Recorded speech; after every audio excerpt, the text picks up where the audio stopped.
ఒక women home మినిస్టర్గా రావడం అనేది చాలా ప్రౌడ్ ఫీల్ ఉంది యాజ్ ఎ విమెన్ గా. నిజంగా ఇవన్నీ జరిగినాయి అంటే చంద్రబాబు నాయుడు గారి వల్ల. అందుకే నేను ఎప్పుడు అంటుంటాను, చంద్రబాబు నాయుడు గారు నాకు రాజకీయాలకు గాడ్ ఫాదర్ అని. టీచర్ నుంచి ఈరోజు హోమ్ మినిస్టర్ వరకు సచ్ ఎ గ్రేట్ జర్నీ కదా నిజంగా. ఫస్ట్ టైం అపాయింట్మెంట్ లెటర్ తీసుకుని స్కూల్కి వెళ్ళి సిగ్నేచర్ చేస్తూ అయితే ఏడ్చా.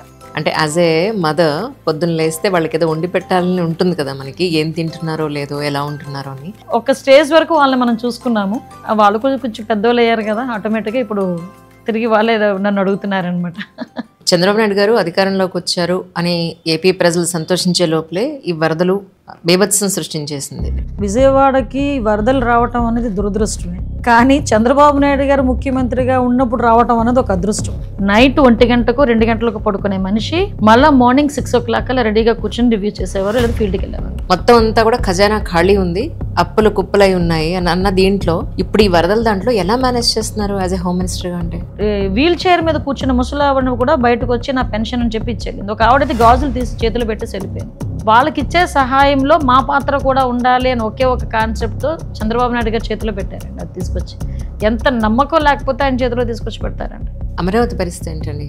ముఖ్యమంత్రి చంద్రబాబు నాయుడు గారు అని నేను అనే ఒక వాయిస్ వచ్చిందో ఆ రోజు ఏదో అంటారు కదా, అమరావతి ఊపిరి తీసుకుంది.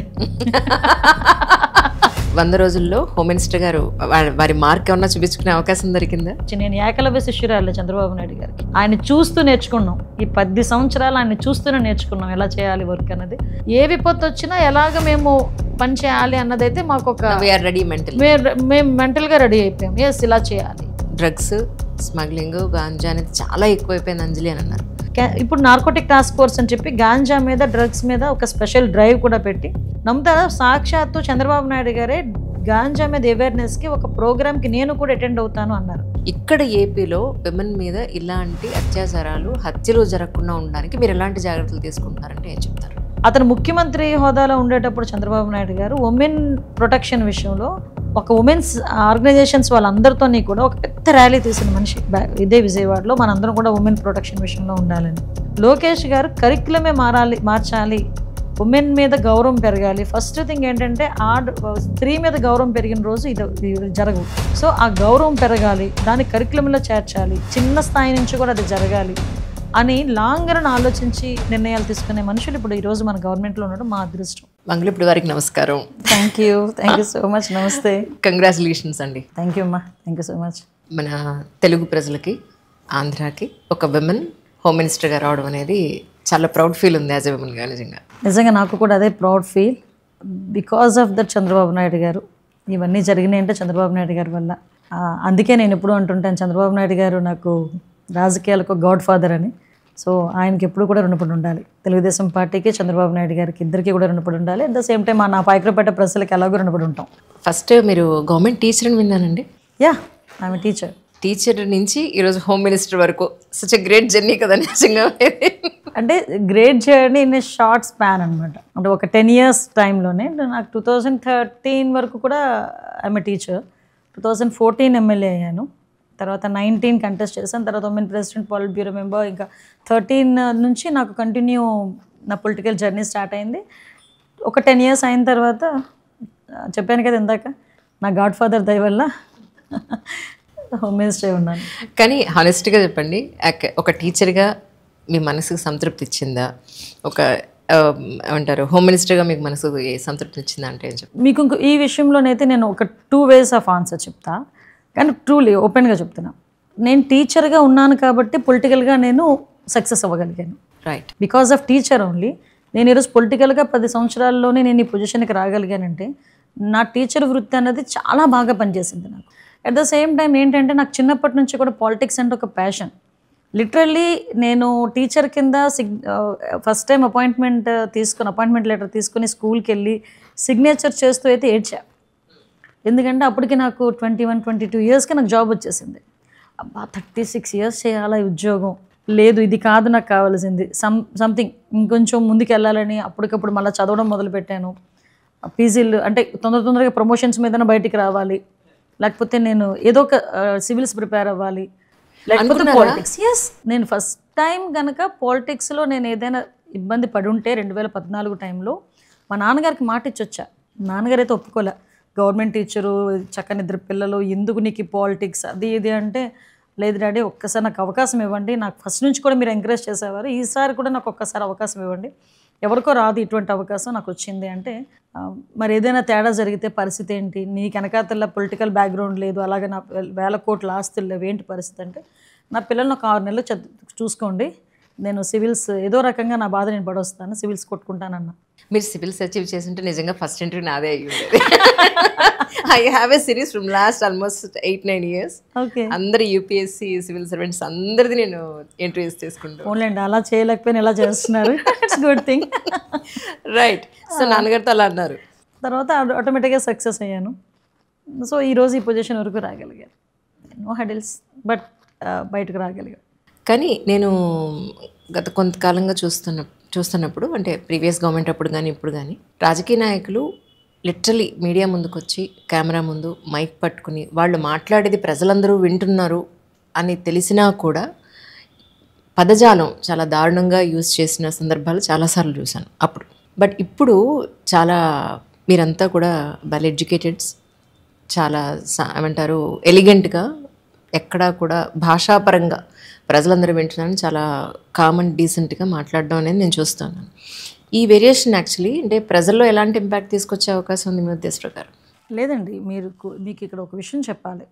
నేను ఎమ్మెల్యేగా ఉండేటప్పుడు 2014-19 పీరియడ్లో అసెంబ్లీలో మాట్లాడుతున్నప్పుడు ఒక ఎమ్మెల్యే అటు నుంచి చాలా తీవ్రమైన పదజాలను మాకు వస్తుంది. మీరు అబ్జర్వ్ చేస్తుంటే లాస్ట్ టైం నేను అదే అసెంబ్లీలోని ఒక శాసనసభ్యురాలు మాటలు బట్టి నేను కూడా ఇబ్బంది పడిన సందర్భం కూడా మీకు తెలుసు, చాలా బాధపడిన సందర్భం కూడా తెలుసు.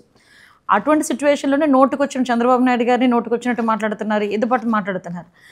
మేమందరం పడుతున్నాం, అండ్ అధికారంలో ఉండి మేము పడుతున్న టైంలో ఒక ఎమ్మెల్యే జస్ట్ ఒక క్రాస్ దాటి ఒక పదం ఉపయోగించారు. నమ్మరు లోపలికి తీసుకెళ్ళి చంద్రబాబు నాయుడు గారు ఎంత గట్టిగా వార్నింగ్ ఇచ్చారో తెలుసా? దట్ ఈస్ ద లీడర్ అండి. ఆ లీడర్షిప్ అలా ఉండాలి. ఆయన వెంటనే మమ్మల్ని పిలిచి మిమ్మల్ని కొన్ని కోట్ల మంది అబ్జర్వ్ చేస్తారు, ఎంతోమందికి అవకాశం రాదు, మీకు వచ్చింది 175 మంది ఎమ్మెల్యేలు అవ్వటం అంటే 5 కోట్ల మంది ఆంధ్రప్రదేశ్ ప్రజలు 175 మంది ఎమ్మెల్యేలు అవ్వటం అన్నది ఎంత పూర్వజన్మ సుకృతం కింద భావించాలి.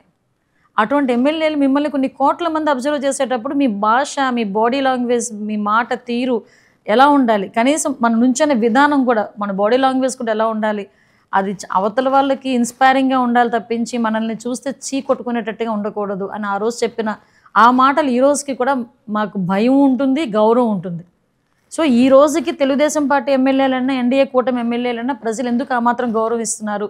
ఈ రోజుకైనా మేము వచ్చిన తర్వాత పదజాలాలు మీరే అన్నారు, ఆ పదజాలాలు ఎక్కడ కనిపించట్లేదు, ఆ టైప్ ఆఫ్ కల్చర్ కనిపించట్లేదని. సో దట్ మేము ఆ డెకోరం మేము మెయింటైన్ చేస్తున్నాం, మెయింటైన్ చేసేటట్టు చేస్తున్నారు చంద్రబాబు నాయుడు గారు. ఈరోజు తనకి ఎగ్జాక్ట్గా పవన్ కళ్యాణ్ గారు కూడా అదే సపోర్ట్ ఇస్తున్నారు. మీరు నమ్మరమ్మా, ఈ రోజుకి కూడా మీకు చూపిస్తాను. వైఎస్ఆర్సీపీ సంబంధించిన వాళ్ళు ఫేస్బుక్స్ కానీ ట్విట్టర్లు కానీ ఓపెన్ చేసి చూడండి, వాళ్ళు మాట్లాడే మాట, ఆ పదాలు ఆడ మగ తేడా లేదు. ఆడవాళ్ళు అలాగే మాట్లాడుతున్నారు, మగవాళ్ళు అలాగే మాట్లాడుతున్నారు. వాళ్ళకి కనీసం వాళ్ళ నాయకుడు చెప్పడా అనిపిస్తుంటుంది. అసలు ఎందుకు పడాలి మేము ఇన్ని మాటలు? అసలు మేమెవరో తెలియదు, మా కుటుంబ నేపథ్యాలు తెలియదు, కానీ మా పర్సనల్ విషయాలు కూడా రోడ్డు మీదకి వచ్చి మాట్లాడే పరిస్థితులు కనిపించాం. 5 సంవత్సరాలు రాజకీయాల్లో ఉండి నిజంగా పోరాటమే చేసాం, అందరం పోరాటం చేసాం. సో అఫ్కోర్స్ దాన్ని ఫ్రూట్ ఈరోజు ఎంజాయ్ చేస్తున్నాం, అది వేరే విషయం. కానీ చంద్రబాబు నాయుడు గారు అధికారంలోకి వచ్చారు అని ఏపీ ప్రజలు సంతోషించే లోపలే ఈ వరదలు, వర్షాలు బీభత్సం సృష్టించేసింది. గట్టిగా చెప్పాలంటే ఈ రోడ్ల వ్యవస్థ కానీ మొత్తం అంతా చాలా డిస్టర్బ్ అయిపోయింది. ఇప్పుడు ప్రస్తుతానికి రిఫార్మ్స్ ఎలా జరుగుతున్నాయంటే ఏం చెప్తారు? అంతే అమ్మా, మీకు ఇంకో విషయం చెప్పాలి. ఈ విజయవాడకి వరదలు రావటం అనేది దురదృష్టమే, కానీ చంద్రబాబు నాయుడు గారు ముఖ్యమంత్రిగా ఉన్నప్పుడు రావటం అనేది ఒక అదృష్టం. ఎస్, నేను ఘంటాపదంగా చెప్పగలను ఈ మాట. నిజమండి, ఇదే సిచ్యువేషన్లో చంద్రబాబు నాయుడు గారు కాకుండా వేరే ముఖ్యమంత్రి ఏదైనా ఉన్నా ఈ రోజుకి కూడా దాన్ని రీస్టోర్ చేసే పరిస్థితి ఉండదు. బికాజ్ ఆఫ్ చంద్రబాబు నాయుడు గారు ఈ 10 రోజుల్లోనే తిరిగి వాళ్ళు తిరిగి వాళ్ళ లైవ్లీహుడ్ని చేస్తున్నారు, స్టార్ట్ చేయగలిగారు. నేను నా కళ్ళతో చూశానమ్మా, డే ఫస్ట్ నుంచి నా కళ్ళతో నేను చూశాను. ఎందుకంటే యాజ్ అ డిజాస్టర్ మేనేజ్మెంట్ మినిస్టర్గా సార్ అనిత డిజాస్టర్ మేనేజ్మెంట్ ఆఫీస్లో ఒకసారి కూర్చోంటే నేను వెళ్ళి కూర్చుంటే సార్ అక్కడికి వచ్చారు. అక్కడి నుంచి నేను సార్ కలిపి అజిత్ సింగ్ నగర్కి వెళ్ళాం. అంతవరకు ఆ సీరియస్నెస్ అన్నది అంటే మాకు తెలుసు, సిచ్యువేషన్స్ బాగాలేదన్న సంగతి తెలుసు. అక్కడికి వెళ్ళిన తర్వాత ఏ ముఖ్యమంత్రి అయినా తర్వాత సార్కి హైదరాబాద్ ప్రయాణం ఉంది. బాలకృష్ణ గారు ఒక ఇది పెట్టారు, ఫంక్షన్ పెట్టారు బాలకృష్ణ గారిది, 50 సంవత్సరాలు ఆయన సినీ జీవిత దాని గురించి పెట్టారు. సో దానికి వెళ్ళాల్సిన మనిషి చూసి సిచ్యువేషన్ చూసి నేను ఈ టైంలో ఎక్కడికి కదలను, నాకు నియర్ బై ఆఫీస్ ఎక్కడ ఉంది అంటే కలెక్టర్ ఆఫీస్, అంటే కలెక్టర్ ఆఫీస్లో ఏ ముఖ్యమంత్రి అంటే 10 రోజుల పాటు బస్సులో కూర్చొని అడ్మినిస్ట్రేషన్ చేస్తారు. మొత్తం సెక్రటేరియట్ని మొత్తాన్ని తీసుకొచ్చి కలెక్టర్ ఆఫీస్లో కూర్చోబెట్టారు.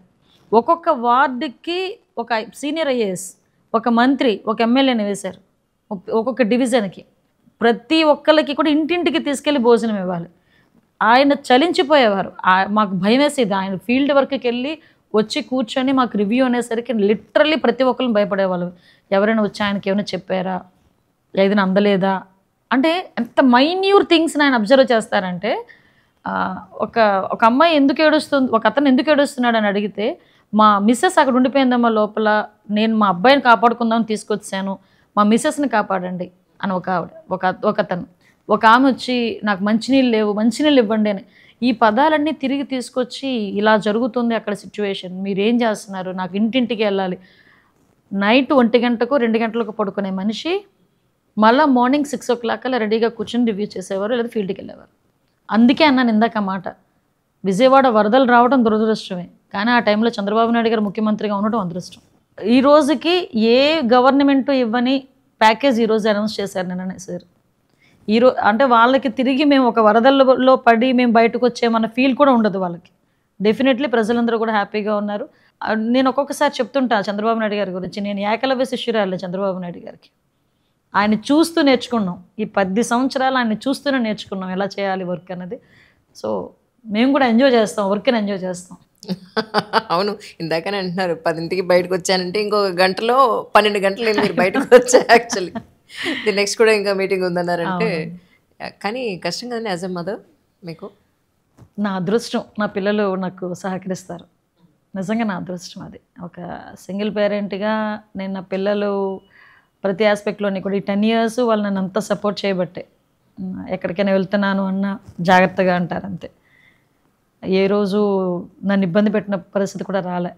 వాళ్ళకి ఎందుకో చంద్రబాబు నాయుడు గారు అన్నా కూడా అంతే అభిమానం వాళ్ళకి కూడా. పవన్ కళ్యాణ్ గారు అంటే ఆటోమేటిక్గా ఉంటుంది కదా ఇష్టం. సో వాళ్ళు నాకు సహకరించబట్టే నేను ఈ రోజు వరకు ఇలా నేను ఇంత పర్ఫెక్ట్గా వర్క్ చేసుకోగలుగుతున్నా. అది నా అదృష్టం. అంటే అవుట్ ఆఫ్ మై క్యూరియాసిటీ సరదాగా అడగడం ఈ క్వశ్చన్. అంటే యాజ్ ఏ మదర్ పొద్దున్న లేస్తే వాళ్ళకి ఏదో వండి పెట్టాలని ఉంటుంది కదా మనకి, ఏం తింటున్నారో లేదో ఎలా ఉంటున్నారో అని. అసలు టైం ఉందా మీకు ఈరోజు? వాళ్ళు నన్ను అడుగుతున్నారు, అమ్మ ఏం తింటావు, మీకు ఒక మెసేజ్ చూపిస్తాను ఇప్పుడు, అమ్మ ఏం తింటావు లక్ష్మాంటి చేత ఏం వండించమంటావు అని అడుగుతుంది అనమాట, మెసేజ్ పెడుతుంది. సో ఒక స్టేజ్ అంతే, ఒక స్టేజ్ వరకు వాళ్ళని మనం చూసుకున్నాము. వాళ్ళు కొంచెం పెద్దవాళ్ళు అయ్యారు కదా, ఆటోమేటిక్గా ఇప్పుడు తిరిగి వాళ్ళే నన్ను అడుగుతున్నారనమాట. కానీ పవన్ కళ్యాణ్ గారికి అన్ని పోర్ట్ఫోలియోలు ఇవ్వడం అనేది, అంటే ఇంకెవరూ లేరా ఈయనకి ఇచ్చారని కొంతమంది విమర్శించారు ఒక పర్టికులర్ టైంలో. అలాంటి వాళ్ళకి మీరు ఏం సమాధానం చెప్తారు? అసలు విమర్శించే వాళ్ళు ఒక్కొక్కసారి నాకు అనిపిస్తుంది అమ్మా, ఫీల్డ్ మీదకుండి యుద్ధం చేయాలి, యుద్ధం చేసేవాడు తెలుస్తుంది పెయిన్. అంతే తప్పించి ఎక్కడో కూర్చొని, నాకు చాలామందిని అబ్జర్వ్ చేస్తుంటాను, క్రికెట్ మ్యాచ్ జరుగుతుంది అనుకోండి, ఇక్కడ కూర్చొని అనాలిసిస్ చేస్తారు, అచ్చా బ్యాట్ ఇలా ఆడితే బాగుండు, ఇలా ఆడితే బాగుండు అని. At the same time politics గురించి బాగా ఖాళీగా ఉండే కూర్చొని ఆ రచ్చబండ్ల దగ్గర లేకపోతే ఏదో సంథింగ్ మీటింగ్ హాల్స్లో కూర్చొని ఏం అనాలిసిస్ ఇస్తారంటే, ఇక్కడ కూర్చొని అమెరికాలో ఏం జరగాలో కూడా వీళ్ళే నిర్ణయిస్తారు. సో ఏ పోర్ట్ఫోలియోలు ఎవరికి ఇవ్వాలో కూడా వీళ్ళే నిర్ణయిస్తారు. ఇవ్వకపోతే ఫీల్ అయిపోతారు, ఫీల్ అయిపోయి నోటుకు వచ్చినట్టు మాట్లాడతారు. ఏం ఇస్తే తప్పేంటి? ఇప్పుడు 24 మంది ఉన్నాం, 24 మంది మినిస్టర్స్, ఆయనకి ఆ పోర్ట్ఫోలియోలో ఆయన తీసుకున్నారు తప్పేంటి? ఇప్పుడు ఇచ్చారు తప్పేంటి? చేస్తున్నారు కదా. చెయ్యలేకపోతే అడుగు, ఆ పోర్ట్ఫోలియోలకి న్యాయం చేయలేకపోతే అప్పుడు అడుగుండి. అంతే తప్పించి ఎందుకు ఇచ్చారు, ఎవరూ లేరా అవన్నీ కాదు. ఒక సిస్టమ్ ఉంటుంది, ఇంతమంది మంత్రులే ఇవ్వాలి, ఒక సిస్టమ్ ఉంటుంది. ఆ ఉన్న శాఖలన్నింటినీ ఆ మంత్రులకే సర్దాలి. ఈరోజు నేను 2 మినిస్టర్స్ చేస్తున్నా, ఏమన్నా నాకు కాకుండా ఇంకొకరు మినిస్టర్ ఇవ్వాలంటే అవ్వదు. అది ఇంతమంది మినిస్టర్స్ ఉండాలంటే సిస్టమ్, అది దాని సిస్టమ్ తగ్గట్టు వెళ్తాం. కానీ మీరు నోటుకు వచ్చినట్టు మాట్లాడారు కదా, దాని తగ్గట్టు వెళ్ళడం అనేది జరగదు. అది మీ ద్వారా చెప్తున్నాను వాళ్ళకి. అవును. ఇప్పుడు ఆంధ్రాలో తెలుగుదేశం పార్టీ వచ్చి ఐ థింక్ 100 రోజులు కంప్లీట్ అయిన సందర్భంగా ఈ 100 రోజుల్లో జరిగిన డెవలప్మెంట్ ఏంటి, లేదా ప్రజలకు మీరు ఏం చెప్పదలుచుకున్నారంటే ఏం చెప్తారు? యాక్చువల్గా నేను 100 రోజుల్లో చంద్రబాబు నాయుడు గారు ఏం చేయగలిగారు, ఆ 5 సంవత్సరాల్లో జగన్మోహన్ రెడ్డి ఏం చేయలేకపోయాడు డిబేట్ పెట్టాలన్నా కూడా నేను మాట్లాడగలను. ఎందుకంటే ఒక నాయకుడికి ఒక 100 రోజులు ఇస్తే ఇన్ని పనులు చేయగలడా అన్నదైతే క్లియర్గా మనం చెప్పడానికి ఉదాహరణకి ఈ 100 డేస్ని మనం చూసుకోవచ్చు. అసలు యాక్చువల్గా పెన్షన్స్ ఇచ్చేటప్పుడు ఫస్ట్ 5 సిగ్నేచర్స్ చేశారు సార్ బయటకు వచ్చిన వెంటనే. ఆ 5 సిగ్నేచర్స్ కూడా అసలు మేము గవర్నమెంట్లోకి వచ్చి చంద్రబాబు నాయుడు గారు అనే నేను ప్రమాణ స్వీకారం చేసే టైంకి ఖజానా జీరో. ఆ జీరో ఖజానా దగ్గర నుంచి పెన్షన్స్ ఇవ్వాలి, జీతాలు ఇవ్వాలి, సూపర్ 6 ఉంది, ఓ పక్క నుంచి ఉద్యోగాలు తీయాలి, ఇన్ఫ్రాస్ట్రక్చర్ డెవలప్ చేయాలి, అమరావతి కట్టాలి, పోలవరం కట్టాలి, రోడ్లు మొత్తం పాడైపోయినాయి, రోడ్లు వేసుకోవాలి, ఇరిగేషన్ ప్రాజెక్ట్స్ కంప్లీట్ చేసుకోవాలి. అంటే ఇన్ని ఒక్కసారిగా ఉంటే ఆయన మహానుభావుడు, ఆయన కాబట్టి తట్టుకోగలుగుతున్నాడండి బాబు చంద్రబాబు నాయుడు గారు. ఇన్ని సిచ్యువేషన్స్లో కూడా ఆయన అన్న మాట ప్రకారంగా 4,000 రూపాయల పెన్షన్ని ఏకదం ఒకేసారి నేను అందరికి ఇంటింటికి 1వ తారీఖు కల్లా ఇస్తానన్నారు. అలాగే చేశారు. ఎందుకు ఈ మాట స్పెసిఫిక్గా చెప్తున్నానంటే ఏప్రిల్ దగ్గరకు వచ్చేసరికి వాలంటీర్ వ్యవస్థని పెన్షన్లు ఇవ్వకూడదు అని ఎలక్షన్ కమిషన్ దగ్గర నుంచి ఆర్డర్ వచ్చింది. ఆర్డర్ వచ్చిన వెంటనే జగన్మోహన్ రెడ్డి ఏం చేశాడంటే వాలంటీర్లకు రాకపోతే ఇంటింటికి వెళ్ళి పెన్షన్ ఇవ్వటం అవ్వదు అని చెప్పి కావాలని చంద్రబాబు నాయుడు గారి మీద యాంటీ క్రియేట్ చేయడానికి ఆ ముసలి వాళ్ళందరినీ రోడ్ల మీద నుంచోబెట్టి, నమ్ముతారా, 32 మంది చనిపోయారు ఆ ఎండలు తట్టుకోలేక. ఏప్రిల్ మే ఎండలు, అలాంటి ఎండలు. అదే చంద్రబాబు నాయుడు గారు వాలంటీర్ వ్యవస్థని టచ్ చేయకుండా సెక్రటేరియట్ స్టాఫ్ని తీసుకొని 1వ తారీఖుకి ఇంటింటికి తీసుకెళ్ళి 4,000 రూపాయల పెన్షన్ని 64 లక్షల మందికి ఒక్క రోజులో ఇచ్చారు. దట్ ఈస్ చంద్రబాబు నాయుడు గారు. సో ఎందుకు చెప్తుంది, ఈ 100 రోజుల్లో అన్నా క్యాంటీన్లు అప్పుడు పోయినాయి, అన్నా క్యాంటీన్లు మళ్ళీ తీసుకొచ్చి ఇచ్చాం. ల్యాండ్ టైటిలింగ్ యాక్ట్ రద్దు చేస్తామని చెప్పాం, ల్యాండ్ టైటిలింగ్ యాక్ట్ రద్దు చేసాం. అదేవిధంగా మనకి నూతన ఇసుక పాలసీ చెప్పాం, నూతన ఇసుక పాలసీ తీసుకొచ్చాం. 20 లక్షల మంది ఉద్యోగాలకు ఇస్తామనిలో భాగంగా మెగా డిఎస్సిలోని ఈరోజు తీసుకొచ్చి అనౌన్స్ చేశారు, మెగా డిఎస్సి ఇచ్చారు. ఈరోజు మద్యం పాలసీ ఈరోజు మళ్ళీ రెన్యువల్ చేశారు, అంటే రికవరీ మళ్ళీ మొత్తం అంతా కలిపి. అవును పాపం మందుబాబులందరూ మాకు ఇప్పుడు బ్రాండ్ దొరుకుతుంది, బ్రాండ్లు దొరుకుతుంది. అంటే తిరిగి మంచి అంటే ఇప్పుడు శుభ్రమైన మంచి లిక్కర్ మంచి ప్రైస్కి అమ్మాలి అని చెప్పి ఈ రోజే మద్యం పాలసీని కూడా క్యాబినెట్లో ప్రవేశపెట్టాం. ఇప్పుడు ఎన్టీఆర్ హెల్త్ యూనివర్సిటీ పేరు మార్చేసి వైఎస్ఆర్ హెల్త్ యూనివర్సిటీ అంటే అది మళ్ళీ చేసుకున్నాం. దిశ పోలీస్ స్టేషన్ మార్పు చేసుకొని మళ్ళీ తిరిగి మహిళా పోలీస్ స్టేషన్స్ కింద మళ్ళీ కన్వర్ట్ చేసుకున్నాం. ఇవన్నీ కాక లాస్ట్ 5 సంవత్సరాలు నాకు తెలిసి ఓ 30-40 సార్లు వెళ్ళుంటాడు జగన్మోహన్ రెడ్డి. మా వాళ్ళు తెలియదు, ఇంకా ఎక్కువ సార్లు వెళ్ళుంటాడు. నిధులు తీసుకొచ్చేస్తాడేమో అని ఫస్ట్ 10 టైమ్స్ వెళ్ళినప్పుడు అనుకున్నారు, కానీ తర్వాత తెలిసిపోయింది కేసులు మాఫీ చేసుకోవడానికి వెళ్తున్నాడు, సూట్ కేసులు అందించడానికి వెళ్తున్నాడు అని చెప్పి తెలిసిపోయింది. కానీ 30 సార్లు 40 సార్లు వెళ్ళిన జగన్మోహన్ రెడ్డి ₹1 తేలేపాడు. కానీ ఈ 100 రోజుల్లో కేంద్ర ప్రభుత్వం నుంచి అమరావతికి 15,000 కోట్లు, పోలవరానికి 12,500 కోట్లు తీసుకొచ్చిన ఘనత ఎన్డీఏ గవర్నమెంట్ది, చంద్రబాబు నాయుడు గారిది. ఈ 100 రోజులు రోజుకొక అచీవ్మెంట్ మేము చూపించగలం, అలా ఉంది పరిస్థితి. కానీ డిఎస్సిది వచ్చిన వెంటనే సంతకం చేయడం అనేది పాప నిరుద్యోగుల జీవితాల్లో ఒక ఆశ అండి నిజంగా. మీకు విషయం చెప్పిన లాస్ట్ 5 ఇయర్స్లో ఒక్క నోటిఫికేషన్ లేదు. కానిస్టేబుల్స్కి 6,000 మందికి కానిస్టేబుల్స్కి నోటిఫికేషన్ అనౌన్స్ చేసి మళ్ళీ వీళ్ళే కేసులు పెట్టి వీళ్ళే కోర్టులకి వెళ్ళి ఆపేశారు. ఇప్పటికీ వాళ్ళు తిరుగుతున్నారు మా చుట్టూ.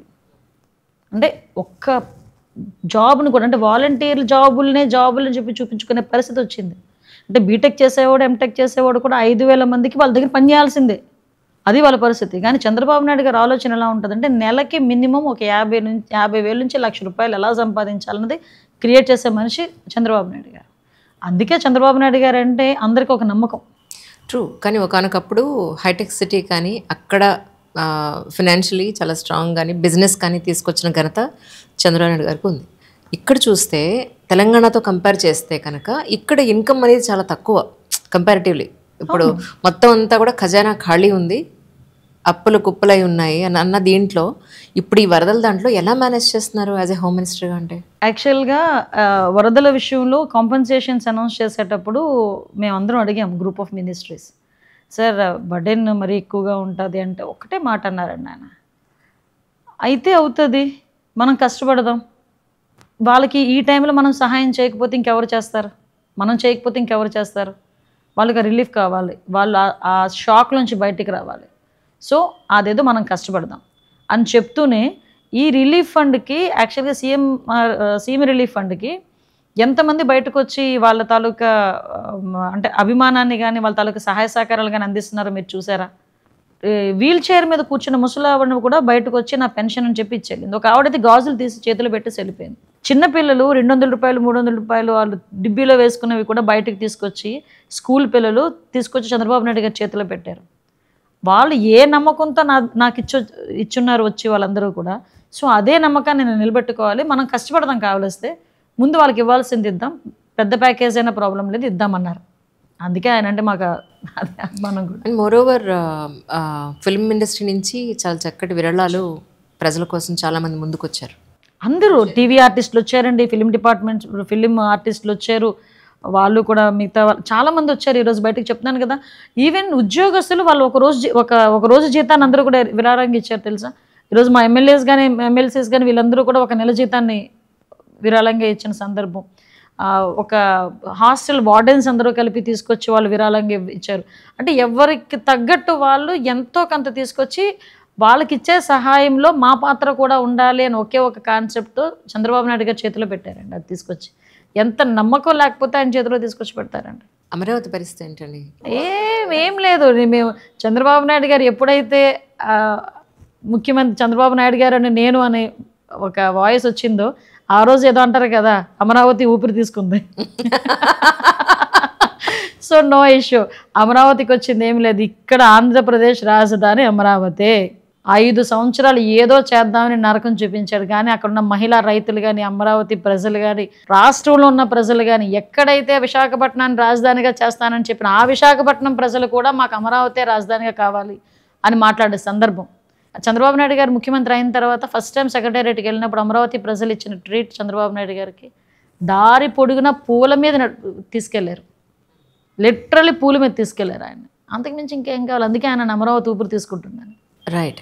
ఏపీ నుంచి ఒక ఆవిడ, ఒక బ్రాహ్మణ ఆవిడ, ఆల్మోస్ట్ ఒక 60 ఏళ్ళు ఉన్నాయి ఆవిడకి. ఆవిడ ఫోన్ చేశారు. తరతరాలుగా ఉన్న ఆస్తులు, ల్యాండ్లు ప్రీవియస్ గవర్నమెంట్ వాళ్ళు మమ్మల్ని చాలా ఇబ్బంది పెట్టి చాలా వరకు వాళ్ళు కబ్జా తీసేసుకున్నారు అంజలి. మాకు ఇక్కడ గవర్నమెంట్లో మాకు ఎవరు తెలియదు, మా ల్యాండ్లు కొంచెం మాకు ఇప్పించగలుగుతావా. సో ఆ పాయింట్లో అలాంటి వాళ్ళకి మీరు ఏం భరోసా ఇస్తారు? యాక్చువల్గా ఇలాంటి వాళ్ళు మీ వరకు వచ్చింది ఒకటే కేసు అమ్మా. మా వరకు వచ్చింది కొన్ని, చంద్రబాబు నాయుడు గారి వరకు వెళ్ళింది కొన్ని వేలు లక్షల కేసులు ఉన్నాయి. ఎందుకంటే వైజాగ్ లాంటి సిటీస్లో ఒక 100 గజాల స్థలం ఉందంటే దాన్ని కాపాడుకోవడానికి ఒక మనిషిని అక్కడ పెట్టుకునే పరిస్థితులు. ఎప్పుడు ల్యాండ్ 22 ఏళ్ళకి వెళ్ళిపోతుందో తెలియదు. అలా చేసిన సందర్భంలో ఇలాగ చాలామంది ఉన్నారనే రెవెన్యూ మినిస్టర్ గారు, మన అనగాని సత్యప్రసాద్ గారుకి చంద్రబాబు నాయుడు గారు ఆదేశాలు ఇచ్చారు. ఏమని, ఇలాంటి సిచ్యువేషన్స్ ఉన్నాయి, ఒక 1 మంత్ డ్రైవ్ పెట్టండి. ఎవరెవరైతే వాళ్ళ భూములు కోల్పోయారో వాళ్ళందరినీ వచ్చి రిజిస్టర్ చేసుకుంటే వాళ్ళందరికీ ఎస్ ప్లీజ్ మా తప్పకుండా మీరు నాకు ఇవ్వండి, నేను ఇమీడియట్గా మినిస్టర్ గారికి ఇస్తాను. అక్కడ వాళ్ళకి ఏదైనా పోలీస్ పరంగా వాళ్ళకి ఏదైనా సపోర్ట్ కావాలంటే నేను చేస్తాను, రెవెన్యూ పరంగా సపోర్ట్ కావాలంటే మంత్రి గారు ఉన్నారు, సీఎం గారి దృష్టి కూడా తీసుకెళ్తాను డెఫినెట్గా. ఈ కార్యక్రమం ఆల్రెడీ శ్రీకారం చుట్టారు. సో ఎవరికైనా ఎటువంటి ప్రాబ్లం వచ్చినా వాళ్ళు కంపల్సరీగా వెళ్ళి ఆ లోకల్ కలెక్టర్ గారికి వాళ్ళకి ఇన్ఫార్మ్ చేసుకుంటే వాళ్ళకి ఇమీడియట్గా న్యాయం జరుగుతుంది. దాని గురించి చెప్తున్నాను కదండి, చంద్రబాబు నాయుడు గారి దగ్గర ఇలాంటి ఆటలు సాగవు. కాబట్టి బాధితులు ఎవరైతే ఉన్నారో వాళ్ళకి కంపల్సరీ న్యాయం జరుగుద్ది. కానీ కూటమి అధికారంలోకి వచ్చిన తర్వాత, చంద్రబాబు నాయుడు గారు సీఎం అయిన తర్వాత వైఎస్ఆర్సీపీ లీడర్స్ మీద కక్ష సాధింపు చర్యలు చేస్తున్నారు. భరత్ గారు ఎవ్రీడే ఇన్స్టాగ్రామ్లో ఒక వీడియో పెడుతూ ఉన్నారు. విజయవాడ భరత్ గారు మమ్మల్ని ఇలా కొట్టేశారు, కొంతమంది చంపేశారు, కొన్ని కూలగొట్టేశారు అని. ఇది ఎంతవరకు నిజం అంటారు? ఇప్పుడు అది దాస్తే దాగే పరిస్థితి కాదండి. మీకు విషయం చెప్పనా, నేను ఇది బెదిరించి మాట్లాడట్లేదు, లేకపోతే నేనేమి దాన్ని ఏమంటారు హెడ్ స్ట్రాంగ్తో నేను మాట్లాడట్లేదు.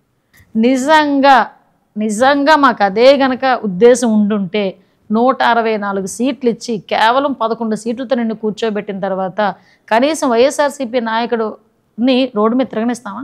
మాకు ఆ యాటిట్యూడ్ ఉంటే ఈ రోజుకి కూడా సోషల్ మీడియాలో నోటికొచ్చినట్టు వాగుతున్నా కూడా యాజ్ పర్ ప్రొసీజర్ మేము చెయ్యాలి అనుకుంటున్నామే తప్పించి మీకు రాత్రులు గోడలు దూకి లైట్లు ఆపేసి తీసుకొచ్చి మొత్తం ఊర్లని తిప్పి తీసుకొచ్చి పెట్టాలని మేము ఏ రోజు అనుకోలేదు. ఏ నాయకుడిని మేము కక్ష సాధింపుగా అరెస్ట్ చేసామో చెప్పమనండి. వీళ్ళకి ఏంటంటే భయం అన్నమాట. ఏదో అంటారు కదా, గుమ్మడికాయలు దొంగంటే భుజాలతో అనుకుంటున్నట్టు వీళ్ళు మేము ఏదైనా కేసు అన్నాం అనుకున్నామో మా మీదే వచ్చారని ఫీలింగ్. అది ఏం జరుగుతుంది అసలు ఇక్కడ? నిజంగా అలా అనుకుంటే కనుక ఎన్నెన్ని మాట్లాడి పెద్ద మనుషులందరూ ఈరోజు ఎంత ధైర్యంగా తిరుగుతున్నారండి. ఆంధ్రప్రదేశ్లో.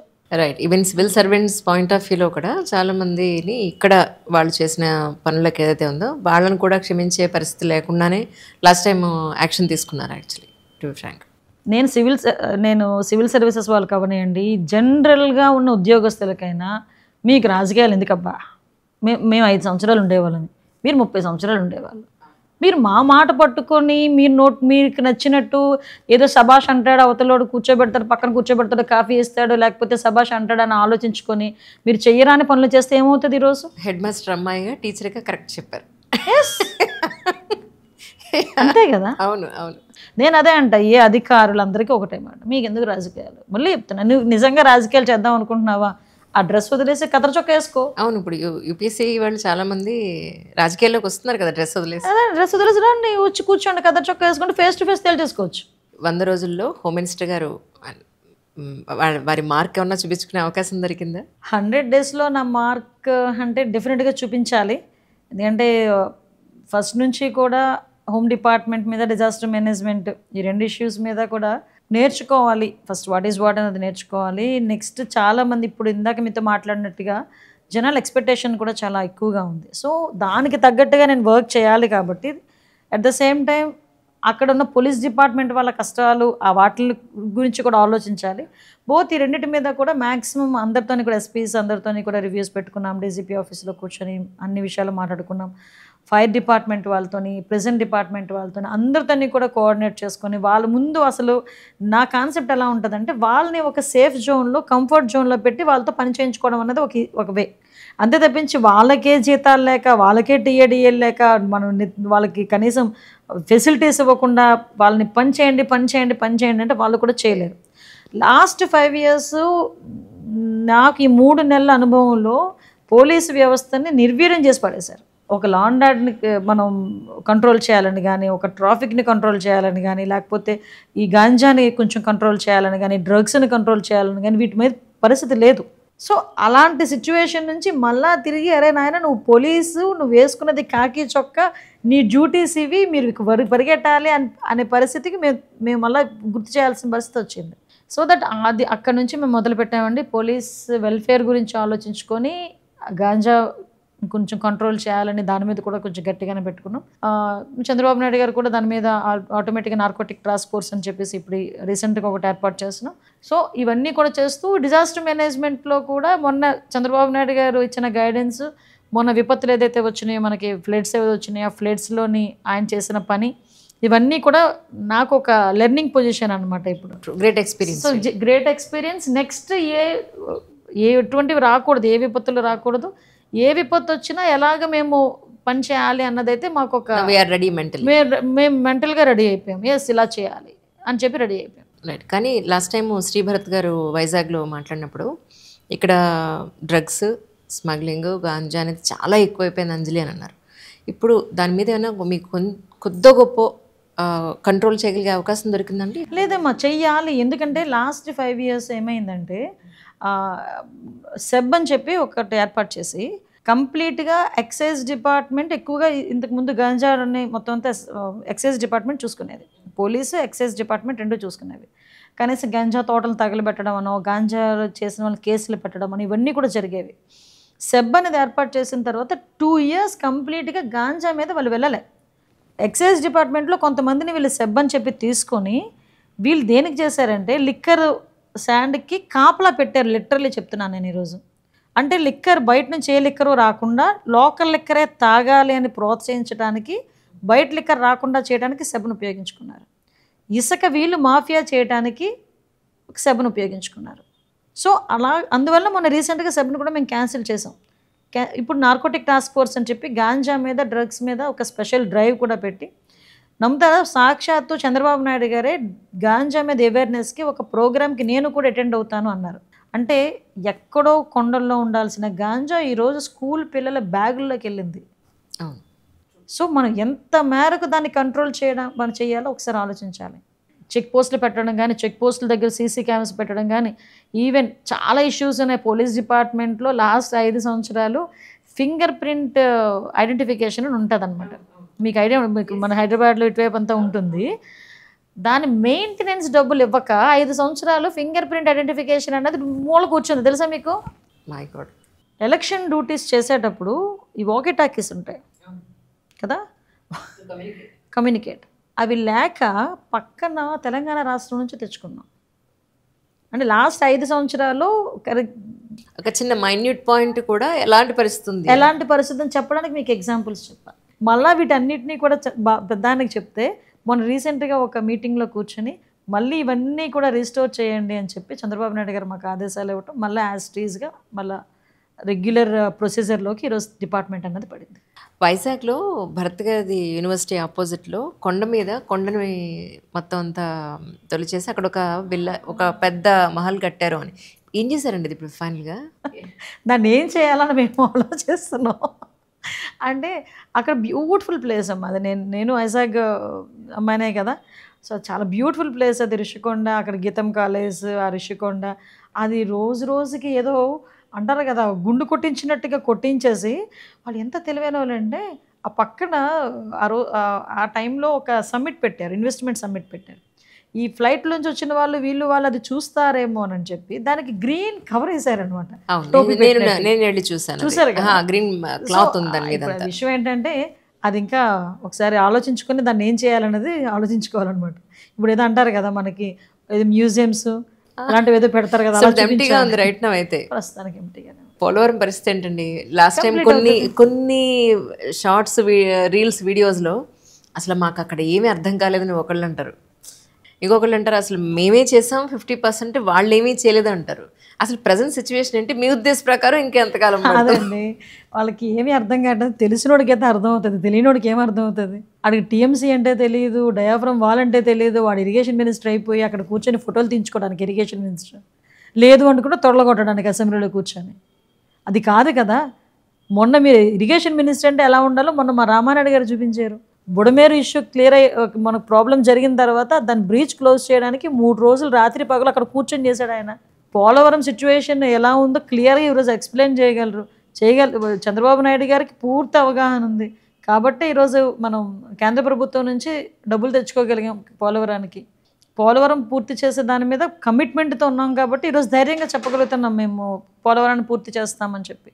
యాక్చువల్లీ కలకటాలో జరిగిన women rape and murder case గురించి కానీ, లేకపోతే ఢిల్లీలో జరిగిన ఇష్యూస్ గురించి కానీ, విమెన్ మీద జరిగే అట్రాసిటీస్ ఇవన్నీ కూడా, అండ్ హైదరాబాద్లో కూడా చాలా హెవీగానే జరుగుతున్నాయి. ఇవన్నీ చూసినప్పుడు ఇక్కడ ఏపీలో విమెన్ మీద ఇలాంటి అత్యాచారాలు, హత్యలు జరగకుండా ఉండడానికి మీరు ఎలాంటి జాగ్రత్తలు తీసుకుంటున్నారంటే ఏం చెప్తారు? యాక్చువల్గా ఉమెన్ అబ్యూజింగ్స్ విషయంలో ఫస్ట్ థింగ్ ఏంటంటే, నేను ఫస్ట్ నుంచి చాలామంది అన్నారు అనిత ఎందుకు గాంజా అని పట్టుకుంటున్నావు, చాలా ఇష్యూస్ ఉన్నాయి కదా, వాటి మీద నువ్వు కాన్సన్ట్రేట్ చేయాలి కదా, ముందు ఎందుకు గాంజా మీదకి వెళ్ళావని. ఇన్ని క్రైమ్కి కారణం గాంజా డ్రగ్స్. ఒక అమ్మాయిని రేప్ చేసి చంపేశాడు, మేము ఎంక్వైరీ చేస్తే వాడు గాంజా మత్తులో ఉన్నాడు, లేకపోతే డ్రగ్ మత్తులో ఉన్నాడు. ఒక చిన్న పిల్ల మీద అబ్యూస్ ఏంటంటే వాడు మత్తులో ఉన్నాడు. చంటి పిల్లల మీద కూడా అత్యాచారాలు జరుగుతున్నాయి, ఏంటి ప్రాబ్లం? వాడు గాంజా మత్తులో ఉన్నాడు. అంటే నేనేమంటానంటే బేస్ని కొట్టాలి, ముందు బేస్ని కొట్టాలి. ఆ విషయంలో మేము ఫస్ట్ ఆఫ్ ఆల్ గంజాయి విషయంలో చాలా స్ట్రిక్ట్గా మేము ముందుకెళ్ళటం. అట్ ద సేమ్ టైం ఈ రోజుకి కూడా ఒక ఫాస్ట్ ట్రాక్ కోర్ట్స్ని అని చెప్పి, ఫాస్ట్ ట్రాక్ కోర్ట్స్ పోక్సో యాక్ట్లో ఫాస్ట్ ట్రాక్ కోర్ట్స్ని పెట్టడం జరుగుతుంది. అతను ముఖ్యమంత్రి హోదాలో ఉండేటప్పుడు చంద్రబాబు నాయుడు గారు ఉమెన్ ప్రొటెక్షన్ విషయంలో ఒక ఉమెన్స్ ఆర్గనైజేషన్స్ వాళ్ళందరితో కూడా ఒక పెద్ద ర్యాలీ తీసిన మనిషి ఇదే విజయవాడలో. మనందరం కూడా ఉమెన్ ప్రొటెక్షన్ విషయంలో ఉండాలని. లోకేష్ గారు కరిక్యులమే మార్చాలి, ఉమెన్ మీద గౌరవం పెరగాలి. ఫస్ట్ థింగ్ ఏంటంటే స్త్రీ మీద గౌరవం పెరిగిన రోజు ఇది జరగవు. సో ఆ గౌరవం పెరగాలి, దాన్ని కరిక్యులంలో చేర్చాలి, చిన్న స్థాయి నుంచి కూడా అది జరగాలి అని లాంగ్ రన్ ఆలోచించి నిర్ణయాలు తీసుకునే మనుషులు ఇప్పుడు ఈరోజు మన గవర్నమెంట్లో ఉండడం మా అదృష్టం. సో దట్ ఆ విషయంలోనే ఎక్కడైనా ఇమీడియట్గా నా అదృష్టం ఏంటంటే పలానా దగ్గర ఎక్కడైనా ప్రాబ్లం జరిగింది అనేసరికి నేను ఎస్పీకి ఫోన్ చేసి అది ఏమైంది అనే లోపు తీసుకొచ్చి నిందితుడిని పట్టుకుని జైలుకి పంపిస్తున్నారు. సో అంత ఫాస్ట్గా ఉన్నారు. అంత ఫాస్ట్గా ఉండేటట్టు చేసింది కూడా చంద్రబాబు నాయుడు గారే. సో ఉమెన్ ప్రొటెక్షన్ విషయంలో ఎక్కడ కూడా కాంప్రమైజ్ అయ్యే పరిస్థితి లేదు. వాళ్ళకి అన్ని రకాలుగా కూడా అంటే లాస్ట్ టైం ఇది కూడా మీకు చెప్పాలి, దిశ పోలీస్ స్టేషన్ 21 రోజుల్లో ఉరి తీసేస్తాము, అలా తీసేస్తాము అని చెప్పి ప్రగల్భాలు పలిగితే నేను కూడా నిజంగా 21 రోజుల్లో సాధ్యమా అనుకున్నా. సో ఈ విషయం మీద ఫోరెన్సిక్ ల్యాబొరేటరీ ఒకటి అమరావతిలో కట్టాలని చంద్రబాబు నాయుడు గారు శంకుస్థాపన చేస్తే 21 రోజుల్లోని శిక్ష పడేటట్టు చేస్తాను దిశ చట్టం అని చెప్పి తీసుకొచ్చిన ఈ పెద్ద మనిషి అమరావతిలో ఫోరెన్సిక్ ల్యాబొరేటరీ కడుతున్నారని చెప్పి ఆపేశాడు. ఎక్కడి నుంచి తీసుకొస్తాడు ఫోరెన్సిక్ రిపోర్ట్స్? నాకు అర్థం కాదు. కడుతున్న వాటిలే ఆపుతావు, 21 రోజులు శిక్ష విధిస్తానంటావు, అసలు ఎలా రిలేట్ అవుతుంది? ఆ దిశ మీకు నమ్మరు, ఒకసారి ప్రీవియస్ ఫొటోస్ తీయండి ఒకసారి. దిశ పోలీస్ స్టేషన్ ఓపెన్ చేస్తున్నానని చెప్పి మొత్తం లేడీ బ్యాచ్ మొత్తం వచ్చింది, మంత్రులు ఎమ్మెల్యేలు అందరూ రాజమండ్రి వెళ్ళారు. పాపం జగన్మోహన్ రెడ్డికి ప్లేస్ కూడా లేకపోతే చేతికి ఒకటికే ప్లేస్ ఇచ్చారు, రిబ్బన్ కత్తిరించడానికి, కత్తిరికి ఆ చేతికి ఇచ్చారు ప్లేస్. పాపం ఆయన ఎగిరి ఇలా ఫోటో మీకు ఎప్పుడైనా ఉంటే చూపిస్తాను, లేదంటే గూగుల్లో ఒకసారి సెర్చ్ చేయండి. నిజమమ్మా నేను చెప్పేది. నేను అనుకునేది నిజంగా కత్తిరికి ఆయన చేతికి ప్లేస్ ఇచ్చారు, మిగతా అందరూ మన ఆడవాళ్ళే మొత్తం. అంత ప్రెస్టేజియస్గా తీసుకెళ్ళి కట్ చేస్తే, ఆ సీన్ కట్ చేస్తే ఏమైందో తెలుసా? నవ్వకూడదు. సాయంత్రం అయ్యేసరికి ఒక ఆడపిల్లని గ్యాంగ్ రేప్ చేసి 3 రోజుల నుంచి 7 గ్యాంగ్ రేప్ చేసి ఎంత ధైర్యంతో తీసుకొచ్చి అదే దిశ పోలీస్ స్టేషన్ ఏదైతే జగన్మోహన్ రెడ్డి ఓపెన్ చేశాడో అదే పోలీస్ స్టేషన్ ముందు వదిలేసి వెళ్ళిపోయారు. అంటే అంత భయంకరమైన సిచ్యువేషన్స్ని ఫేస్ చేశారు ఆంధ్రప్రదేశ్ ప్రజలు. Now they are happy, they are secured now. కానీ ప్రకాశం బ్యారేజ్ కూల్ చేయడానికి ఒక కుట్ర జరిగింది అనేది ఒక సోషల్ మీడియాలో ఒకటి నడుస్తుందండి, ఎంతవరకు నిజం అంటారు? అంటే మేమేదో రాజకీయం చేసేసాము, మేమేదో రాజకీయంగా మేము మాట్లాడేస్తున్నాము అన్నది కాదు. మీరు ఒక కామన్గా, మీరు ఒక అన్ని చూసే వ్యక్తిగా, ఒక కామన్ ఉమెన్గా మీరు ఒకసారి ఆలోచించండి. 14.4 క్యూసెక్స్ వాటర్ ఫ్లో ప్రకాశం బ్యారేజ్ కెపాసిటీ 11.9 ప్రకాశం బ్యారేజ్ కెపాసిటీ. ఆ రోజున్న water flow 11.4 lakh cusecs water ఆ రోజు వచ్చింది. ఒక పక్క నుంచి జనాలు మునిగిపోయారు, అక్కడ ఇబ్బందులు పడుతున్నారు, ఒక పక్క నుంచి టెన్షన్. 11,90,000 క్యూసెక్ వాటర్ వస్తే పరిస్థితి ఏంటి అన్నది మా టెన్షన్. సో ఈ టెన్షన్స్ మధ్యలో సడన్గా మాకు ఫోన్ వచ్చింది, ఇలాగ వచ్చి గుద్దుకొని మా అక్కడ కొంచెం ఆ వాల్ అది చిన్న డ్యామేజ్ అయింది. సో కొంచెం అది మనకి ఇబ్బంది అవుతుంది, అక్కడ అలా ఆగిపోయినాయి, ఏంటి పరిస్థితి అని చెప్పి ఎంక్వైరీ చేస్తే ఆ 3టికి కూడా వైఎస్ఆర్సీపీ కలర్స్, ఆ 3 బోట్లకి వైఎస్ఆర్సీపీ కలర్స్. 3 బోట్ల యజమాని ఒకడే వైఎస్ఆర్సీపీ నాయకుడు తాలూకా మనిషి. ఆ తలసిల రఘురాము, ఆ నందిగాం సురేష్ తాలూకా మనుషులు తాలూకా బోట్లు అవి. పరిస్థితి చూస్తే అందరూ ఇసుకుంది. అంత పెద్ద బోటు, దగ్గర 40 టన్నులు ఉన్న బోటు, మీరు వాటర్ ఫ్లోలోకి వెళ్ళిపోకుండా ఉండాలంటే నైలాన్ తాడు పెట్టి కడతారా, ఇనుప గొలుసులు పెట్టి కట్టాలా? జస్ట్ ఒక నైలాన్ తాడు పెట్టి కట్టారు, పోనీ ఏదో తాడు పెట్టి కట్టారు అనుకోండి. దగ్గర అది అవతల ఉద్దన రాయనపాలెంలో ఉండాల్సిన ఒడ్డున ఉండాల్సిన బోట్లు ఇక్కడికి వచ్చినాయి, అదొకటి. నెక్స్ట్ ఇంకోటి ఏంటంటే అదే ఒడ్డున 200 బోట్లు పైగా ఉన్నాయి. ఇంతకన్నా తేలికైన బోట్లు కూడా చాలా ఉన్నాయి. ఏ బోట్లు కదలలే, ఈ 5 బోట్లు కదిలినాయి. అందులో ఒకటి కొట్టుకుపోయింది, ఒకటి మునిగిపోయింది. ఈ 3 బోట్లు వచ్చి కొట్టినాయి. కొట్టడం కౌంటర్ వెయిట్ దెబ్బతినింది. అది ఏదైనా చిన్న తేడా జరిగి ఆ బ్రిడ్జ్ కనుక ఏదైనా అయ్యుంటే 11.4 లక్షల క్యూసెక్ల వాటర్ కనుక బయటకు వచ్చి విజయవాడ పరిసర ప్రాంతాలు, విజయవాడ గుంటూరు మీద పడుంటే ఎన్ని వేల మంది చనిపోయేవారమ్మా. నేనేమంటానంటే, అరే మేము ఫస్ట్ నుంచి సైకో జగన్ అంటే చాలామంది మమ్మల్ని ఏదో అనేవారు. మరి ఇలాంటి పని చేస్తే సైకో జగన్ అనరా? అంత పెద్ద ఇష్యూ అసలు నాకైతే మతిపోయింది మాకు. అరే ఏమైనా జరుగుంటే ఎంతమంది ప్రాణాలు బలి తీసుకుంటావు? అంటే చంద్రబాబు నాయుడు మీద నీకు కసి ఉండొచ్చు, చంద్రబాబు నాయుడు గారి గవర్నమెంట్ మీద నీకు బాధ ఉండొచ్చు, కానీ దాన్ని నువ్వు ఇంకా ఏదైనా బెటర్ వేలో ఆలోచించాలి తప్పించి ఇంత నీచంగా ఆలోచిస్తావా? అమ్మ ఒక్కొక్క కౌంటర్ వెయిట్ బరువు ఎంతో తెలుసా? 16 టన్నులు 17 టన్నులు. అలాంటిది కూడా డ్యామేజ్ అయింది అక్కడ కౌంటర్ వెయిట్స్ అని. నేను నిజంగా అది కుట్రలో, అది సోషల్ మీడియాలో రావడం కాదమ్మా, అది నిజంగా జరిగింది కుట్రే. అది ఇది ప్రజలందరూ కూడా గమనించాలి. అంటే వాళ్ళు ఇన్స్టాగ్రామ్లో పెట్టింది ఏంటంటే, మేము నిజంగానే అలా చేస్తున్నట్టయితే ఆ బోట్స్ మీద మా పార్టీకి సంబంధించిన ముద్ర ఎందుకు వేసుకుంటాము అని. ఇంకొకటి అయితే అది అంతాడు. ఇంకొకరిని అడిగితే ఎందుకు ఇస్తాడండి? వాడు పార్టీ వాడు కాబట్టి ఇచ్చుకున్నాడు. పోనీ నాకు అఫ్కోర్స్ సమాధుల మీద కూడా రంగులు వేసుకునేవాళ్ళు అండి మనోడు. ఏంటంటే రాళ్ళు మీద, సర్వే రాళ్ళు మీద బొమ్మ రంగులు అన్నీ వేసుకునేవాడు. అఫ్ కోర్స్ బోట్ల మీద కూడా అలాగే వేసుకున్నాడు. ఎందుకు రంగులు వేసుకుంటున్నారు వీళ్ళని నాకు అర్థమయ్యేది కాదు చాలా రోజులు. అదేంటంటే ఒక రైట్, పేటెంట్ రైట్ అనమాట. మేము వైఎస్ఆర్సీపీ వాళ్ళు మేము ఏ అదో పనులు చేసినా ఈ కలర్ చూసి ఆగిపోవాలి నువ్వంతే. ఒకడు అంటాడు, మొన్న ఎక్కడో చూశాను, అంత పెద్ద బ్రిడ్జిని ఇంత చిన్న పడవ కొట్టగలదాడు, ఇంత పెద్ద రాయిని ఇంత పెద్ద సుత్తి కొట్టలేదు. ఎగ్జాక్ట్లీ నిజమే కదా. నిజంగా ఎన్డీఏ గవర్నమెంట్లో ఉన్న మేము ఆంధ్రప్రదేశ్ ప్రజలు అదృష్టవంతులం కాబట్టి అంత పెద్ద అంత ఉపద్రవం తప్పించుకున్నాం. ఆ దేవుడే తప్పించాడు, ఆ కృష్ణమే తప్పించింది అంతే. మరి ప్రత్యేక హోదా మీద ఇప్పుడు స్టాండ్ ఏంటండి? ఏం లేదండి, ఇప్పుడు ఒకటైతే చాలా clear.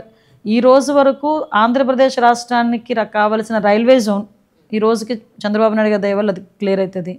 At the same time Amaravati పూర్తవుతుంది, పోలవరం పూర్తవుతుంది. మాకు కావలసిన అన్ని ఫెసిలిటీస్ కూడా ఈరోజు సెంట్రల్ గవర్నమెంట్ నుంచి మేము తెచ్చుకోగలుగుతున్నాం. ఒక పేరైతే లేదు కానీ ఆ పేరులో అందులో ప్రత్యేక హోదాలో వచ్చే ప్రతి ఒక్క ఆస్పెక్ట్ కూడా ఈరోజు సెంట్రల్ గవర్నమెంట్ నుంచి మేము తీసుకొచ్చుకుంటున్నాం. సో ఆ విషయంలో ఎక్కడా కూడా రాజీ అయ్యే ప్రసక్తి లేదు. సార్ కూడా ఆ విషయంలోని కేంద్ర ప్రభుత్వం కూడా క్లారిటీగా ఉన్నారు. చంద్రబాబు నాయుడు గారు, పవన్ కళ్యాణ్ గారు కూడా ఆ విషయంలో చాలా క్లియర్గా ఉండి ఆంధ్రప్రదేశ్ రాష్ట్రానికి రావాల్సిన అన్ని వనరుల్ని కూడా తీసుకొస్తున్నారు. జైత్వానీ కేసులో సోషల్ మీడియాలో అంతా కూడా ఆయన ఒకానొకప్పుడు రాజశేఖర రెడ్డి గారు ఈయన దగ్గరికే పంపించారు జగన్ని, నా దగ్గర బిజినెస్ మెలకువలు నేర్చుకోవడానికి అని చెప్పి, జైత్వానీ కేసులో ప్రత్యక్షంగా వీళ్ళిద్దరే మేజరా అన్నట్టుగా సోషల్ మీడియా అంతా పుకారు లేపొస్తుంది. సో ఈ పాయింట్లో మీకు ఏమన్నా అనిపించిందా? యాక్చువల్లీ ఒకటండి, నేను ఇందులోని మేము పొలిటికల్ యాంగిల్లో ఆలోచించలేదమ్మా. క్లియర్గా ఒక ఆడబిడ్డ ఎక్కడో ముంబైలో ఉన్న ఒక ఆడబిడ్డ రాష్ట్రం పరువు తీసుకునేటట్టుగా ఇక్కడికి తీసుకొచ్చి ఆ అమ్మాయిని అన్ని ఇబ్బందులకి గురి చేశారు. ఆ అమ్మాయి మీద రాంగ్ ఎఫ్ఐఆర్ నోట్ చేశారు. ఆ అమ్మాయిని బయటకు తీసుకొచ్చి మానసికంగా శారీరకంగా అమ్మాయిని హింసించారు.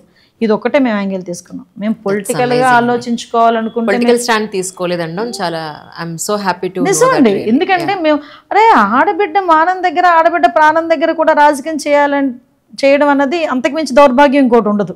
సో మేము ఎప్పుడు కూడా ఆ యాంగిల్లో మేము ఆలోచించలే. మేము అందువల్లనే మీరు నిజంగా మేము ఆ యాంగిల్లో ఆలోచిస్తే వైఎస్ఆర్సీపీ నాయకులు ఎంతమంది బయటకు వస్తారండి? మరి ఎందుకు 3 ఐపీఎస్ ఆఫీసర్లు మేము సస్పెండ్ చేస్తాం చెప్పండి? సో యాజ్ పర్ సిస్టమ్ ప్రకారం వెళ్తున్నాం. కానీ ఒకనొకప్పుడు ఒక పర్టికులర్ కేసెస్లో రౌడీలు, గూండాలు వీళ్ళు ఇన్వాల్వ్మెంట్ ఎక్కువ ఉండేది. ఇప్పుడు ఆ ప్లేసుల్లో సివిల్ సర్వెంట్స్, రాజకీయ నాయకులు వీళ్ళు రావడం అనేది ప్రజల్లో ఎలాంటి ఇంపాక్ట్ ఉండే అవకాశం ఉంది? ఒక పొలిటికల్ వాళ్ళ మీద కానీ, లేదంటే అదర్ డిపార్ట్మెంట్స్ మీద, పోలీస్ డిపార్ట్మెంట్ మీద ఎస్పెషల్లీ ప్రజల్లో నమ్మకాన్ని ఎలా మీరు మళ్ళీ రిఫార్మ్ చేస్తారు? మీరు అన్నది చాలా మంచి పాయింట్. ఇప్పుడున్న సిచ్యువేషన్స్లో మనం ఇంప్లిమెంట్ చేయాల్సిన పాయింట్. ఎస్పెషల్ అందుకే నేను ఒక మాట అంటానండి, ఒక ఆడపిల్ల కనిపించట్లేదని ఒక పోలీస్ స్టేషన్కి వెళ్తే ఫస్ట్ ఇంప్రెషన్ అమ్మాయి వయసు అంతా అని అడుగుతారు కదా. ఆ అమ్మాయి వయసు ఇంతకుముందు 18, 19 అంటే వేరేగా ఆలోచించుకునేది. 12, 13కే రేపేళ్ళుండి వచ్చేస్తుందిలే. అబ్సల్యూట్లీ. సో అప్పుడు ఆ తల్లిదండ్రులు బాధపడే పరిస్థితి ఏంటి? ఆ తల్లిదండ్రులు ఒక అమ్మాయి, మా అమ్మాయిని కనిపించట్లేదని బాధపడి వెళ్తే వాళ్ళు ఈ రకంగా కించపరిచి మాట్లాడుతున్నారే అన్న బాధ. నేను అందుకే ఫస్ట్ చెప్పాను, ఫ్రెండ్లీ పోలీసింగ్ ఉండాలి. ఫ్రెండ్లీ పోలీసింగ్ కూడా ఎలా ఉండాలి అంటే కనీసం బాధతో వచ్చిన వాళ్ళ మాట వినండి, 50% అక్కడే వాళ్ళకి బాధ తగ్గిపోతుంది. సో ఆ రకంగా మేము సిస్టమ్ని క్రియేట్ చేస్తున్నాం. యాజ్ ఆఫ్ నౌ అటువంటి కంప్లైంట్స్ అంటే అడ్వర్స్ కంప్లైంట్స్ ఏమీ లేవు. యాస్టీస్గా ఇప్పుడున్న అందరూ కూడా చాలా యంగ్స్టర్స్ అండ్ ఎస్పీస్ అందరూ కూడా చాలా యంగ్స్టర్స్ పనిచేస్తున్నారు. అందరూ కూడా పర్ఫెక్ట్గా వర్క్ చేసుకుంటున్నారు. కానీ ఇప్పుడు మొన్న న్యాచురల్ కెలామిటీ తర్వాత, ఈ వర్షాలు వీటి తర్వాత రోడ్స్ అన్నీ ఇప్పుడు మళ్ళీ నార్మల్ అంతా సెట్ అయిందండి? అంటే యాక్చువల్గా మనకి సెట్ అవుతాయండి ఇప్పుడు. ఎందుకంటే లాస్ట్ చెప్తున్నాను కదా, ఈ న్యాచురల్ కెలామిటీ తర్వాత కాదు, మనకి 19 to 24 వచ్చిన పెద్ద ఉపద్రవం ఉంది కదా, దాని ప్రభావం ఇవన్నీ రోడ్లు కొట్టుకుపోవడం, రోడ్లు లేకపోవడం, ట్రైన్స్ లేకపోవడం, ఆ ఉపద్రవం దగ్గర ఈ ఉపద్రవం ఎంత. కానీ అప్పుడు వాళ్ళు 5 సంవత్సరాలు చేయలేని పనులు, ఆ రోడ్లు దుస్థితి ఇవన్నీ కూడా ఈరోజు మళ్ళీ తిరిగి రిపేర్స్కి ముందు ఇమీడియట్గా రిపేర్స్ చేయాలి అని సార్ కూడా డబ్బులు శాంక్షన్ చేయడం జరిగింది. నెక్స్ట్ ఇంకోటి ఏంటంటే మినిమం రోడ్స్ అవన్నీ కూడా సార్ ఇనిషియేషన్ తీసుకొని ఎక్కడ కూడా ప్రజలకు ఇబ్బంది లేకుండా చేసుకుంటారండి, అది మాత్రం క్లియర్. మ్యామ్, తర్వాత గుడ్లవెల్లేరు ఇంజనీరింగ్ కాలేజ్ అమ్మాయిల పాయింట్ ఆఫ్ వ్యూలో మీ స్టాండ్ ఏంటి యాక్చువల్గా? ఏం లేదమ్మా, గుడ్లవల్లేరు ఇష్యూ మా దృష్టికి వచ్చిన వెంటనే అదే టైంలో వరదలు ఉన్నప్పటికీ కూడా దాని మీద డీటెయిల్ ఎంక్వైరీ వేయాలి అనే ఉద్దేశంతో, ముఖ్యంగా ఆడపిల్లలు ఎవరైతే ప్యానిక్ అయ్యారో ఆ ప్యానిక్ అయిన అమ్మాయిలందరికీ కూడా అసలు విషయం తెలియాలనే ఉద్దేశంతో దాన్ని ఈజీగా మాత్రం తీసుకోకుండా డెఫినెట్గా దాని మీద ఒక ఎంక్వైరీ జరగాలని ఢిల్లీ నుంచి ఒక టెక్నికల్ టీంని తీసుకొచ్చి ఇక్కడ మొత్తం అన్నీ కూడా చెక్ చేయించి ఎంక్వైరీ చేయించి అట్ లాస్ట్ వాళ్ళే ఇక్కడ ఏమి జరగలేదు, అలాంటి ఇబ్బంది ఏమీ లేదు అని చెప్పిన తర్వాత మేము కాసేపు మేము అందరం కూడా ఆగాం. అట్ ద సేమ్ టైం నేనేమంటానంటే ఆల్ ఆఫ్ సడన్ ఈరోజు పిల్లలు ఏదో జరిగింది అని ఒక ప్యానిక్ సిచ్యువేషన్లో ఉండేటప్పుడు ఒక ముఖ్యమంత్రి హోదాలో ఉన్న వ్యక్తి ఒక ఇన్సిడెంట్ మీద ఎలా రియాక్ట్ అవుతారని చెప్పడానికి నేను చెప్తున్నా. వాళ్ళందరూ ప్యానిక్ అయ్యే ఉన్న సమయంలో ఒక పోలీస్ ఆఫీసర్ వాళ్ళ మీద కొంచెం రూడ్గా మాట్లాడింది. అంటే తను పేషెన్సీ కోల్పోయి ఏదో మాట్లాడింది ఆవిడ అక్కడ నుంచి తప్పించేసి ఆవిడ డ్యూటీ నుంచి తప్పించేశారు అక్కడ నుంచి. అంటే ఆడపిల్లలకున్న ప్యానిక్ సిచ్యువేషన్లో మనం ఎక్స్ప్లెయిన్ చేసి వాళ్ళకు ఒక భరోసా కల్పించాలి అని చెప్పడం జరిగింది. ఈ ఫ్లడ్స్ ఉన్న నేపథ్యంలో నేను వెళ్ళలేకపోయాను, బట్ నేను ఏదో ఒక రోజు కంపల్సరీగా వెళ్తాను హాస్టల్కి, వాళ్ళందరితో కూడా మాట్లాడి ఎక్కడ కూడా వాళ్ళకి ఒక భరోసా ఇచ్చి ఒక ధైర్యం ఇచ్చే పరిస్థితి ఉంటుంది, డెఫినెట్గా ఉంటుంది. వివేకానంద రెడ్డి గారి వాళ్ళ డాక్టర్ మిమ్మల్ని ఏదో కలిసారని చెప్పని విన్నారండి. Is it? వచ్చారు 2 times వచ్చారు కలవటానికి. కానీ నాకు ఆవిడని చూస్తే ఒక తండ్రి చావు అయ్యి దగ్గర 6 సంవత్సరాలు అయినా కూడా సొంత పెదనాన్న కొడుకు ఒక అన్నయ్య సీఎం హోదాలో 5 సంవత్సరాలు ఉన్న తర్వాత కూడా ఇంకా న్యాయం గురించి ఒక ఆడబిడ్డ పోరాటం చేస్తుంది. ఇన్నేళ్ల తర్వాత కూడా, 6 సంవత్సరాల తర్వాత కూడా. నేనేమంటానంటే ఈ 5 సంవత్సరాలు, లాస్ట్ 5 సంవత్సరాలు వాళ్ళ అన్నయ్య ముఖ్యమంత్రి, బయటోడెవడో కాదు. చనిపోయిన తర్వాత ఇదే అన్నయ్య అక్కడికి వెళ్ళి నారాసుర రక్త చరిత్ర అని చెప్పి ఆ చావును కూడా ఉపయోగించుకొని 2019లో సీఎం అయిపోయాడు. చెల్లి నీకెందుకు, నేను సిబిఐ ఎంక్వైరీ చేస్తానని చెప్పి ఆ రోజు అన్నాడు. ముఖ్యమంత్రి హోదాలో కూర్చున్న తర్వాత సిబిఐ లేదు, ఏమీ లేదు, సిఐడి జాలి నీకు అన్నాడు. పోనీ ఆ సిఐడినైనా తిన్నగా చేయించారా అంటే అది లేదు. ఓకే, ఆఖరికి అంటే ఒక అన్నయ్య న్యాయం చేయలేక ఒక తండ్రి చావుకి నాకు న్యాయం జరగాలి అని చెప్పి ఒక ఆడబిడ్డ అలా తిరుగుతూ ఉంటే నిజంగా చాలా బాధ అనిపించింది. At the same time Chandrababu Naidu గారు కూడా చాలా సీరియస్గా తీసుకున్నారు ఈ ఇష్యూని. ఆ అమ్మాయికి ఎట్టి పరిస్థితుల్లో న్యాయం జరుగుద్ది. అంటే నేను ఏమంటానంటే రాజకీయాలను ఎప్పుడైనా ఉంటాయి అది వేరే విషయం, కానీ సొంత ఇంట్లో ఆడపిల్లల్ని కూడా సరిగ్గా ట్రీట్ చేసుకోలేని వాడు సొసైటీలో పొలిటికల్గా రావడానికి అర్హుడా జగన్మోహన్ రెడ్డి? ఒక్కొక్కసారి నాకు మొన్న తనని చూసిన వెంటనే, సునీత గారిని చూసిన వెంటనే నాకు అదో క్వశ్చన్ రైజ్ అయింది. షర్మిల గారు బయటకు వచ్చి మాట్లాడుతున్నప్పుడు కూడా నిజంగా అనకూడదు కానీ ఎక్కడో లేరు శత్రువులు జగన్మోహన్ రెడ్డికి. పరిస్థితి అలా ఉంది. అందువల్ల ఒక్కొక్కసారి పొలిటికల్ అనిపిస్తుంటుంది. ఈయన సొసైటీ చంద్రబాబు నాయుడు గారు రాజకీయాలు ఉండడానికి అర్హుడు కాదని మాట్లాడుతుంటాడు ఈయన. అసలు నువ్వు సొసైటీలో ఉండడానికి అర్హుడు కాదు. నువ్వు జగన్మోహన్ రెడ్డి అనే వ్యక్తి సొసైటీలో ఉండడానికి అర్హుడు కాదు. ఏమన్నా ఏదో అంటారు కదా, ఆంధ్రప్రదేశ్ ప్రజల దురదృష్టం ఒక్కోసారి ఆ మనిషిని రాజకీయాల్లో చూడటం. మనం అనుకున్నట్టు మీరు వచ్చి కరెక్ట్గా 12 గంటలు దాటిపోయింది అడుగు బయట పెట్టి. But thank you so much for your time అండి. Thank you. మీరు చాలా ఓపిక్గా, మై ప్లెజర్. అంటే యాక్చువల్గా పొలిటికల్ ఇంటర్వ్యూస్ చేయటం అన్నది, అంటే నేను మిమ్మల్ని చూస్తుంటాను, మీరు చాలామంది ఇంటర్వ్యూ చేస్తుంటారు, కానీ పొలిటికల్ ఇంటర్వ్యూస్ అన్నది కొంచెం కష్టమే కదా, ఎందుకంటే మేము చెప్పేదంతా వినాలి కదా మీరు. సో దట్ అందుకు చెప్తున్నా. Thank you so much. Thank you so much.